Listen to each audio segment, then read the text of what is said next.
Wow, what a year it's been, am I right? I wonder what 2025 will bring. But before we jump along to the new year, I want to go back in time. I want to take a moment and go back to the beginning. And I don't mean January. Let's go back further, shall we? If you're familiar with my Saving Your Family Photos talks, you'll know that I don't simply start my program by sitting you down and explaining how to save your photos. I bring a little history into the mix and I go a little deeper. I talk about the beginning of photography and what photography means to us today. Hi, my name is Lindsey Smith with Exhibitsmith. I'm rethinking the way we save our stuff. I help people interpret, preserve, and better understand the objects that make up our world. If you have a lot of stuff, it might feel overwhelming, but believe it or not, I truly believe that artifact and heirloom preservation can be both easy and fun. In fact, I've developed a series of introductory level workshops on this topic and others just to prove my point. I also have an online course that just debuted that you might be interested in. Learn more about all this and more at exhibitsmith.com. So today, photography is everywhere. But as we go back in time, photography has meant very different things to us collectively throughout all the decades. Now, for the vast majority of human history, photography wasn't even a thing. It wasn't until 1839, when the daguerreotype hit the world, that photography became the medium we have today. So let's picture ourselves in the past. Pick a century, it doesn't matter. It might be the 1830s, 1730s, 1630s, 1530s. Pick a time. It's up to you. And when I say to picture yourself there, well, if you were going to make a picture of yourself back then, you better have a good artist on hand, right?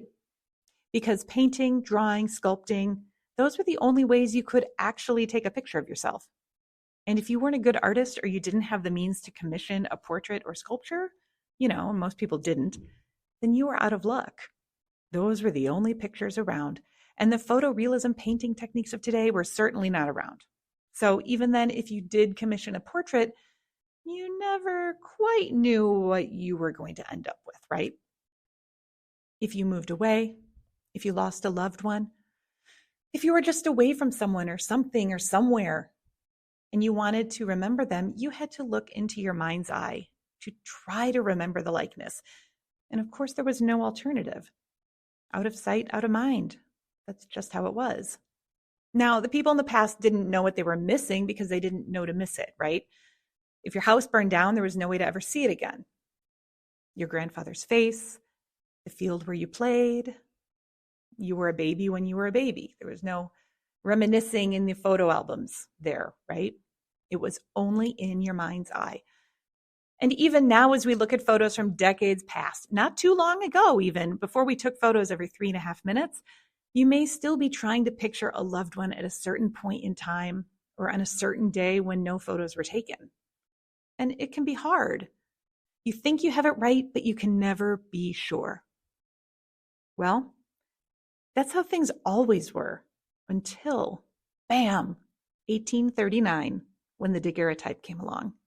And yes, these early photos were expensive, and yes, they were always very formal portraits. You would pay money and go to a studio, you would sit very still, and you would hope your image came out. Then you would get one image, no negatives, no duplicates, a single moment frozen in time. But it was an absolute work of art. Now, when I see one of these early images that has survived the centuries, I get excited because, wow, this delicate single piece of art has survived for us to be able to see so many years later, right? And daguerreotypes, of course, were just the start of our insatiable desire for photographic images. Because all of a sudden, Grandpa went to get his photo taken and he showed it to you on a little mirrored piece of metal in a fancy case behind glass. And as you held it, you look at him and you look at it. You look at him and back and forth. It was one and the same, a true likeness. Every birthmark, every hair out of place, his favorite bow tie, it was all there. It was precious and it was mind-blowing and it seemed impossible. So then, of course, everyone was fascinated by this technology, right? So new advancements kept coming out that made photography easier and cheaper and more durable and duplicatable and easier to travel with. And as the years passed, photography went from a mind-blowing life change experience that your ancestor experienced to something that was more expected and commonplace, although still a bit of a novelty. In the 1860s, paper-based photographs started to take off. We no longer had to rely on the very fragile, expensive images on metal or glass that were kept in delicate cases. Paper-based images had negatives that could be reproduced. Paper was inexpensive, it was more accessible, and all of a sudden people said, well, I want some of that in my life. So now, in addition to those pictures of our family and loved ones that we held so dear, we could have pictures of anything. We could see the world beyond our backyard in a true likeness. Wow! We could have pictures of celebrities in our home, no longer just reading about them in the newspaper. Now we can see them hanging out on our shelf. Think about how that changed society. The battlegrounds of the Civil War, for example, made war more real than anyone could have imagined. It truly changed people's perspectives. And as photography and photographs became more and more common in our daily lives, people thought of new ways to market and sell them. Why only take pictures of people in studios when you can take pictures of subjects that others might want to see, duplicate them, and sell them en masse? The rolling hills of faraway countries now became entertainment as stereoscope viewers, which were like viewmasters, transformed simple photographs into three-dimensional looking images. What fun! Then the world changed again in 1900 when the Kodak company put cameras in the hands of everyday people. Kodak's point and click technology let people document their everyday lives, letting us peer into homes and into their more silly and candid moments. Now, photo studios still existed, of course, just as they do today, but with so many amateur photographers out on the streets, they were able to document the good times, the bad times, and everything in between. And this changed our culture and society. Photography was no longer a once-in-a-lifetime event, a special thing to display in our home, an expensive event. It was no longer formal. It wasn't even something you had to seek out. Now we could take photographs anywhere at any time. And personally, I love these early 20th century photos because people were still wearing the very formal, oldie-timey dress that we have come to expect from the past. However, now the setting had changed and people are at a park, under a tree, they're being silly, they're laughing, they're having fun. They're clearly showing their personalities on film and in photographs for the first time. And it reminds us that people, our ancestors, have always just been people. And just because the photographs from the early years weren't documenting that part of their personalities, it was still there behind the scenes. When we see people swinging from trees and frolicking through fields being silly, we have to imagine and understand that people have always done those things for thousands of years, but we finally have photographs to document it. What a fantastic technology. Now, this evolution through imagery is fantastic for historians, of course, but to be living in that moment must have been just as wonderful as well. Oh, that was a cool building. I'm going to take a picture of it. Oh, I want a vacation here and I want to remember it. I don't want to forget this outing. You're documenting your life in real time. And of course, as the 20th century progressed, photographs became more prolific, as did motion pictures and television and photographs in print media. And by now, society simply expected it. Photography and film settled into a nice spot for a number of decades, where photos weren't rare, but they weren't constant. And when getting on the local news on TV was still a huge deal. But everything changed again around the turn of the century. And this, of course, was the start of the digital era, the era we're still in now. Now, today, our society has evolved again because now we take photos of everything constantly, and we can simply delete the ones we don't like. Was the lighting not good? There's an app for that, right?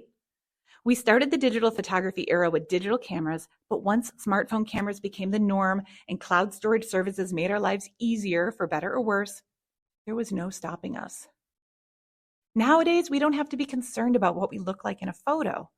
We don't have to be concerned that we're wasting film. We get instant results. We delete what we don't like, and we're not wasting money, so why not? Of course, this is an extremely simplified timeline of events. I cover this in depth during my photo talks, but an in-depth look at our photography practices isn't necessarily the point of this episode. Instead, it's to help us all realize, or perhaps just to remember, how the role of photography has changed just in our lifetime. And looking back, the massive society-changing implications, there you go, it's had on our ancestors over the past almost 200 years. I mean, today we can't even get through a trip to the grocery store without being inundated with photographs and screens.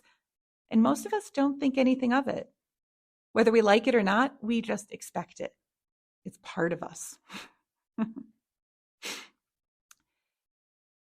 But not so long ago, those photographs would have been rare or even unheard of. And just a little before that, seeing a photo as you went about your daily life would have been a pretty big deal. So, as we look ahead to the new year, which will no doubt be filled to the brim with tabloid images and talking heads, I invite you to take a moment to go back in time, back to life before photography, and think of your ancestors whose world was completely changed the first time they ever saw a photograph. And then travel through time and think of how it became more and more normal, for better or worse, until we are at the point we're at today. Where will we evolve to next? Those are some pretty deep thoughts, right? To end of the year. Wow. Just wow. And on that note, I hope you've enjoyed today's episode. I invite you to subscribe to this podcast. And once again, you can see everything Exhibitsmith is up to at exhibitsmith.com. We have some free downloadable resources available to you. We have online courses that will be debuting. One is already up. We have a variety of program opportunities and other fun stuff that I invite you to check out. It's all at exhibitsmith.com. Thank you so much for listening. I'm already looking forward to the next episode.